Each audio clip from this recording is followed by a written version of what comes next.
voice is disappearing rapidly. Your Excellency, Professor Raj Kumar, Professor Mohan Ambassador, Mark, and my friend Sabu, how do you follow that? So I don't intend following the geopolitical experience you all have. I think firstly, a big thank you for allowing me to say a few words about Ambassador Mohan's book, and maybe secondly just make a couple of observations, some have already been made, about India's growing stature on the world stage, and finally just reiterate that I think the relationship between higher education, the role higher education plays between the UK and India is crucially important. Now, unfortunately, or maybe fortunately for you all, I had a very long speech, but most of it was about the Cricket World Cup. That has been cut out, assuming no Australian universities here. But look, on a serious note, we should congratulate India for putting on a phenomenal World Cup. It was exciting, all the games were there, and the Indian team did really well. We just fell at the last hurdle to the Australians, as we always do, but never mind. I think it's widely accepted that modern India's position on the world stage has become increasingly impactful in shaping and positively informing and influencing nations across the globe. India's focus today is on enhancing its capabilities in all sectors and spheres, while seeking to achieve its aspirations both domestically and on the world stage. I really feel reassured to see Ambassador Kumar's timely reminder of the strategies that India can augment to make this complex and uncertain world a better place for future generations. I think you capturing that is, looking back at history is always helpful in looking to the future. India's growing stature on the world stage, including the successful G20 presidency. We've got India, the largest democracy, hub of innovation, one of the fastest growing major economies today, the most populous nation in the world, and one of the youngest. And I think Professor Raj Kumar said earlier, it's a huge benefit to have that young generation, but it also brings its complexities, and if we don't make the right decisions, it could almost be a disaster. But with enormous opportunities to influence what happens in the world, with new developments in science and technology. Just as I'll mention, because it hasn't been mentioned, we mustn't forget the milestone that was reached in August this year by becoming the first country to successfully land a spacecraft on the moon's south pole. Enormous. And then the following month, another remarkable achievement of India's maiden solar mission, Aditya-1, was launched successfully. In doing so, India is making significant contributions to the world's scientific knowledge, technological innovation, and space discovery program. And I think I steal another phrase from you, Raj, that it costs $90 million to get this, or 70 million on the other side, to land this on the somewhere where no other country's done it. And you look at some of the Hollywood movies that cost you 250 million just to see it in virtual CGI. So I mean, it's that frugal innovation, that determination, it comes forward. The driving force behind India's emergence as a major global power is rapid economic growth. Currently the largest, world's fifth largest economy, in recent years India has become increasingly influential player in geopolitics.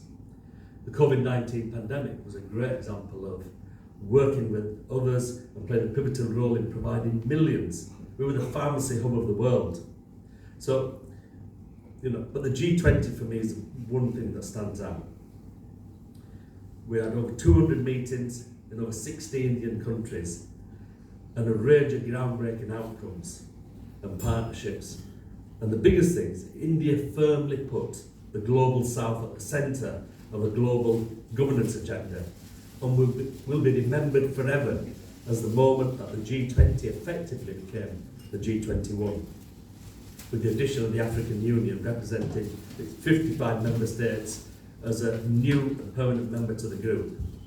So I think it's the voice that India brings. I think, what do you say about Southampton and Tyndall University? Well, I'm an honorary alumni of Southampton. I'm great friends with this super institution, and under Professor Smith's leadership, they've shown the commitment to working with India, not just simply going to India to attract students, but working with India, understanding the research power, the education power with India, and is absolutely committed to developing high-class research, education, and enterprise and engagement. And they established almost now 5 years ago the India Centre, and that's proving to be a dynamic force with Amaji and Sabu at the helm, and I think this will create further partnerships.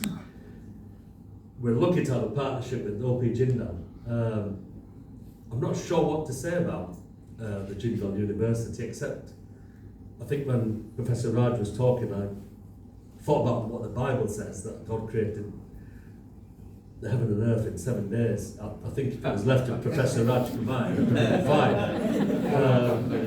fine. What phenomenal institution, what you've done in such a short space of time is incredible. And I think Southampton are very proud to be associated with you, and we want to work together, and I think with more opportunities that the UK and Indian universities work together, because industry is important, science is important, the G20 is important, but we need, and for India to move forward, we need that education base. We need that higher education, we need the freedom to speak, we need skills-based education. And you've set the tone for it, and I think, Professor Smith from Southampton set the tone for it, and I look forward to working with all of you. And we're so lucky to have His Excellency here. I think a dynamic High Commissioner. I've worked with all the previous High Commissioners in my roles in the Commonwealth and etc. But I think, and I don't want to say this in a negative, you seem young, energetic, and a can-do attitude, and I think that's really the doctor says I'll outgrow that. So thank you very much. Apologies for the throw, but lovely to see you. And we mustn't forget, I'm just going to make one comment. So I've got friends from all over who've joined us today.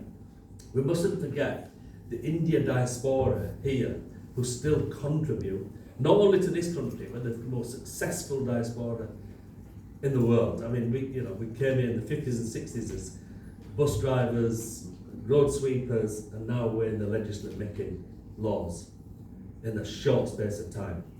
We also have many of Indian diaspora contributing to India. So there's a young man there called Patel who has spent his life building a famous pharmacy chain here. And he learned to be a pharmacist in India, and he came here and has grown a successful pharmacy chain, but he's never forgotten that India gave him that chance.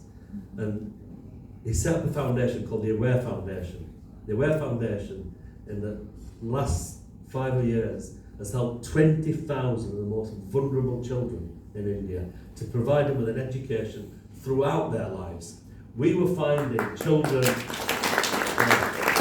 after COVID, it made you cry, that in the most remote villages where children were sat 8, 9, 5, 6 years old, and the parents had died of COVID, and there was nobody. It was the Aware Foundation that took these children and now will look after them right until the way they qualify from Jindal, and that's what they do. So, thank you very much.